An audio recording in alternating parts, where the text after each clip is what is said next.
Hello students, आज हम करेंगे chapter 2 theory base of accounting. ठीक है। हमें जब अकाउंट्स करने लगेंगे तो हमें कुछ ऐसी थ्योरी की नॉलेज होनी चाहिए जिससे हम आसानी से अपने काम को कर सकें। मतलब हमें काम को करने में थोड़ी इजी फील हो। ठीक है। उसके लिए हम क्या करेंगे, थ्योरी बेस ऑफ अकाउंटिंग है ये, इसके बारे में हम थोड़ी सी जानकारी लेंगे कि कौन कौन सी टर्म्स जो हैं हम अकाउंट्स में यूज़ करते हैं और अकाउंट्स को हमें बनाने का ऑब्जेक्टिव क्या है। ठीक है स्टूडेंट्स, तो ये इसके 4 पार्ट्स हैं। इसमें सबसे पहले तो हम समझेंगे describing the meaning of accounting assumptions and accounting principles. तो सेकंड है explain the accounting standard and IFRS along with their objectives। Third है describe the basis of accounting and fourth है distinguish between cash basis of accounting and accrual basis of accounting. आज हम इसका first part ही करेंगे, describing the meaning of accounting assumptions and accounting principles. ठीक है। तो हमारा मेन ऑब्जेक्ट क्या है अकाउंट का, to provide appropriate useful and reliable information. हमारा ऑब्जेक्ट है मेन, हमारा ऑब्जेक्ट क्या है, हमारा ऑब्जेक्ट है कि हम जो है अकाउंटिंग के माध्यम से, अकाउंटिंग क्या करता है, हमें प्रोवाइड करता है appropriate useful and reliable information. ठीक है। हमें वो रिलायबल इंफॉर्मेशन दे, ऐसा अकाउंट हम तैयार करें जो हमें रिलायबल इंफॉर्मेशन दे। और about the financial performance of the business, और हमें फाइनेंशियल परफॉर्मेंस का अपनी पता चल जाए कि हमारी फाइनेंशियल परफॉर्मेंस कैसी है, हम अप की तरफ जा रहे हैं, फॉल की तरफ जा रहे हैं, मतलब हमारा प्रॉफिट अच्छा हो रहा है या हम लॉस पे जा रहे हैं, तो हमें इससे फाइनेंशियल परफॉर्मेंस का भी अपनी पता चल जाता है। Of its various users to enable them then in judicious decisions making. और यदि मान लीजिए हमें कोई प्रॉब्लम आती है तो कोई जुडिशियल डिसीजन है उसमें भी हम इसको एज ए प्रूफ यूज़ कर सकते हैं। This objective can be achieved only when accounting records are maintained on the basis of uniform rules and principles. तो ये हम कैसे अचीव करते हैं, जब हम अपने रिकॉर्ड को मेंटेन करेंगे। ठीक है। बेसिस ऑफ यूनिफॉर्म रूल्स, जो अपने रूल्स बनाए हुए हैं और जो प्रिंसिपल्स हैं अकाउंटिंग्स के, उसको फॉलो करते हुए जब हम अपने अकाउंट्स को प्रिपेयर करेंगे तो हम इसके जितने भी ऑब्जेक्टिव हैं सारे हम अचीव कर सकते हैं। Accounting principle concept and convention are known as generally accepted accounting principles.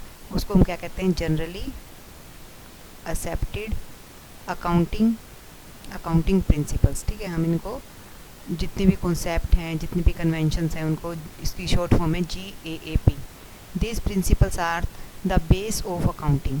ये प्रिंसिपल्स क्या हैं, बेस हैं अकाउंटिंग के। Generally accepted accounting principles refer to the rules और guidelines adopted by recording and reporting of business transaction in order to bring uniformity and consistency in the preparation and the presentation of financial statement. तो ये rule हमें क्या follow, मतलब ये जो rules हैं या गाइडलाइंस हैं, ये क्या करती हैं, हमें मदद करती हैं रिकॉर्डिंग में। हमें बताती हैं कि how to report of a business, मतलब बिजनेस के लिए हमें रिकॉर्ड कैसे करना है, रिपोर्ट कैसे बनानी है उसके लिए, और यूनिफॉर्मिटी कैसे लानी है, ताकि ना हमारे जो अकाउंट्स तैयार होंगे, एक कंपनी के अकाउंट्स दूसरी कंपनी के अकाउंट्स से, मतलब हम आपस में कंपैरिजन कर सकें, उनमें यूनिफॉर्मिटी होनी चाहिए। पूरे इंडिया के अकाउंट्स में यूनिफॉर्मिटी है। क्यों है यूनिफॉर्मिटी, क्योंकि कुछ रूल्स हैं जो सब फॉलो करते हैं, अगर जिनको हम GAAP कहते हैं, जनरली एक्सेप्टेड अकाउंटिंग प्रिंसिपल्स। ये जब हम फॉलो करते हैं तो हम सबके अकाउंट्स में यूनिफॉर्मिटी आ जाती है कि डेबिट वर्ड किसको डेबिट करना है, किसको क्रेडिट करना है, ये सारे रूल रेगुलेशन जो हैं हमें पता चल जाते हैं। तो यूनिफॉर्मिटी आती है, कंसिस्टेंसी आती है। ठीक है ना। और preparation and presentation of financial statement. These principles have evolve over a long period of time on the basis of experience.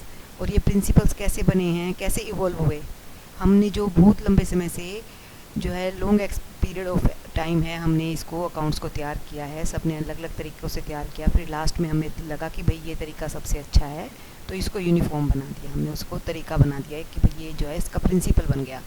तो इस एक्सपीरियंस के बेस पर हमें कस्टम है, लीगल डिसीजंस हैं, इनके बेस पर हमें जो है हमने कुछ प्रिंसिपल्स बनाए हैं। तो फंडामेंटिंग अकाउंटिंग एजम्पशंस हमारी क्या हैं, सबसे पहले गोइंग कंसर्न अजम्पशन। हम ये मानकर चलते हैं कि आज हमने जो कंपनी खोली है या अपने कोई बिजनेस हमने स्टार्ट किया है तो ये हमेशा चलता रहेगा, हम रहे या ना रहें, ये बिजनेस चलता रहेगा, क्योंकि बिजनेस की अपनी अलग आइडेंटिटी होती है। ठीक है। The consumption assume that an enterprise has an identified life and और एग्जिस्टेंस। जैसे टाटा का बिजनेस कभी स्टार्ट हुआ था तो आज भी चल रहा है, जैसे एमडीएच का है। मतलब क्या होता है कि अगर कोई बिजनेस स्टार्ट होता है तो उसके बाद उसके मैनेजर चेंज होते रहते हैं, लेकिन बिजनेस चलता रहता है। It is assume that the business has neither intention to liquidate और not to scale down its operation significantly. अब हम जब बिजनेस स्टार्ट करते हैं हम ये सोचते हैं कि हमारा बिजनेस जो है हमेशा प्रॉफिट ही प्रॉफिट कमाएगा, कभी भी हम ये नहीं सोचते कि भाई वो लिक्विडेट हो जाएगा और उसका स्केल डाउन हो जाएगा, हम कभी नहीं सोचते। तो इससे रेलिवेंस हम कह सकते हैं distinction is made between capital expenditure and revenue expenditure. हमें किस बात का ध्यान रखना चाहिए कि हमें डिफरेंस रखना चाहिए, हमें इसको पहचान जाना चाहिए कि भाई क्या होता है अंतर। एक तो कैपिटल एक्सपेंडिचर होते हैं, एक रेवेन्यू एक्सपेंडिचर होते हैं। कैपिटल एक्सपेंडिचर हमें बताते हैं जो हम मोटे मोटे खर्चे करते हैं ना, हम एसेट खरीदते हैं, जैसे हमने लैंड खरीदी, बिल्डिंग खरीदी, मशीन खरीदी, वो हमारे कैपिटल एक्सपेंडिचर हैं। और जो रेवेन्यू एक्सपेंडिचर है, जैसे हमने स्टॉक खरीदा जो हमने बेचना है, रॉ मटेरियल खरीदा अगर हमने कोई मैन्युफैक्चरिंग करनी है, तो वो हमारा रेवेन्यू एक्सपेंडिचर है, जिससे हमें मुनाफा हम कमाते हैं। और ये जो हम प्रोडक्शन जिससे करते हैं वो सब चीज़ें जो होती हैं हमारी कैपिटल एक्सपेंडिचर में आ जाती हैं। फिर asset and liabilities into current and non current, दो तरह की एसेट होती है हमारी, एक करंट एसेट होती है, एक नॉन करंट होती है। जो हमारी करंट एसेट है ना, वो क्या करेगी, वो होती है कि भाई हम विद इन 1 ईयर जिन्हें हम कैश कर सकते हैं, जैसे इन्वेस्टमेंट्स हैं और हमारे स्टॉक है, डेटर्स हैं, वो हमें विद इन 1 ईयर हम उनसे कैश ले लेते हैं, तो वो करंट होगी। नॉन करंट होती हैं जो हम लॉन्ग पीरियड के लिए यूज़ करते हैं, जैसे मशीनरी है, लैंड एंड बिल्डिंग है, ये सब हमारी नॉन करंट होगी। फिर depreciation is charge on fix asset. Depreciation किस पर लगता है, हमेशा फिक्स एसेट पर लगता है, जैसे मशीन पर लगता है और फिक्स्ड फर्नीचर पर लगता है। ऐसे fixed asset appear in the balance sheet at book value, हम हमेशा बुक वैल्यू पर एक्सपोज करते हैं उन्हें, जिस वैल्यू पर हमने वो खरीदी होती हैं, without having reference to their market value. Market में अगर उनकी कितनी भी वैल्यू इंक्रीज या डिक्रीज है, हम उस पर ध्यान नहीं देते, हम सिर्फ अपनी बुक वैल्यू के हिसाब से चलते हैं। दूसरा है consistency assumption. According to this assumption, accounting practice once selected and adopted should be applied consistently year after year।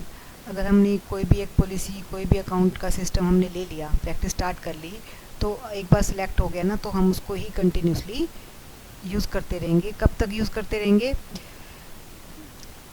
Consistency में ये नहीं कि हम हमेशा वही करते रहेंगे। अगर उसका मीनिंग धीरे धीरे कम होता जा रहा है, कोई नई अजम्पशन आ गई है मार्केट में, तो हम उसको फॉलो कर लेंगे। वंस अडोप्टेड, ये मतलब नहीं है कि एक बार अडोप्ट कर लिया तो उसको चेंज ही नहीं हो सकता है चेंज, ठीक है। कब होगा change? Only requirement is that when A change is desirable. जो चेंज अगर डिज़ायरेबल होगा, it should be fully disclosed in the financial statement along with its effect on income in statement and balance sheet. हम उसको expose करेंगे, fully disclose करेंगे कि इस financial statement से क्या इफेक्ट हो रहा है हमारे इनकम स्टेटमेंट पे, हमारी बैलेंस शीट पे। अगर हमें लग रहा है कोई सही हमारा जो है इससे कोई प्रॉब्लम हो रही है, तो हम उसको चेंज कर देंगे। इफ़ लॉ और अकाउंटिंग, इसके अलावा कब हम चेंज करते हैं? जब लॉ और अकाउंटिंग स्टैंडर्ड रिक्वायर्ड, अगर अकाउंटिंग स्टैंडर्ड में इसकी रिक्वायरमेंट है या लॉ हमें परमिशन दे रहा है, तो हम इसको चेंज करेंगे। Make the financial information more meaningful, अगर इससे और मोर मीनिंगफुल और ट्रांसपेरेंट बन रही है, तो हम इसको यूज़ करेंगे, चेंज करेंगे इसको। It help the management in decision making by utilising the comparable financial information. इससे क्या होगा कि हमारी इन्फॉर्मेशन जो है डिसीजन मेकिंग भी अच्छे से हो पाएगा और कंपेयर भी हो पाएगा हमारा फाइनेंशियल इन्फॉर्मेशन। फिर एक्रूवल अंजम्पशन। एक्रूवल अंजम्पशन हमें बताता है कि हमारा ना हमेशा एक्रूवल अंजम्पशन कहता है कि applies equally to revenue and expenses. Accrual जो है ना, दोनों चीज़ों में इक्वल होना चाहिए, रिवेन्यू में भी, एक्सपेंस में भी। एट पर this assumption all revenue and cost are recognised only when they are earned in और इनकर्न्ड। जब वो अर्न हो जाएंगे ना, हम तभी उसकी एंट्री करेंगे, ठीक है।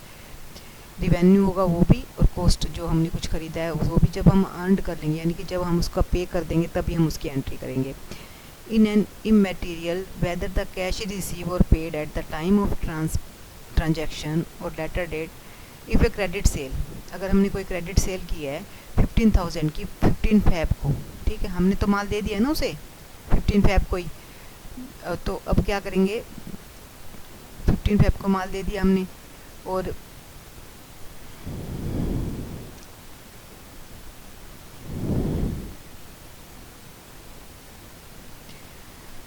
क्या करेंगे, उसका जैसे हमने 15 फेब को उसका माल दे दिया हमने, ठीक है ना।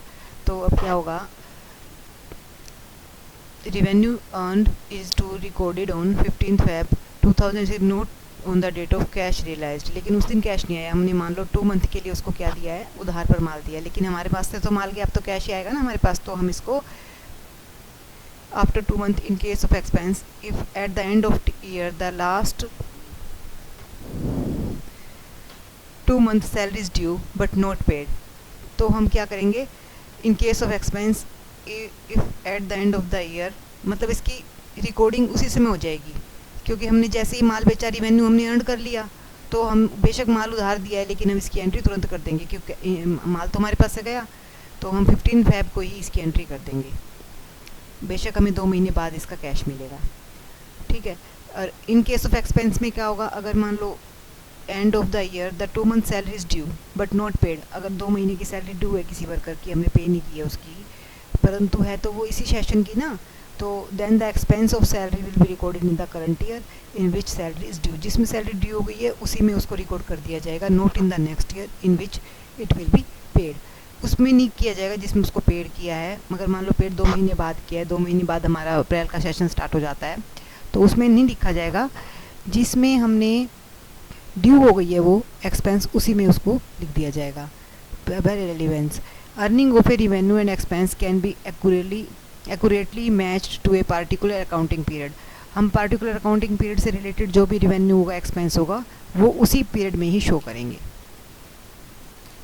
थैंक यू स्टूडेंट्स, आज के लिए इतना ही, और हम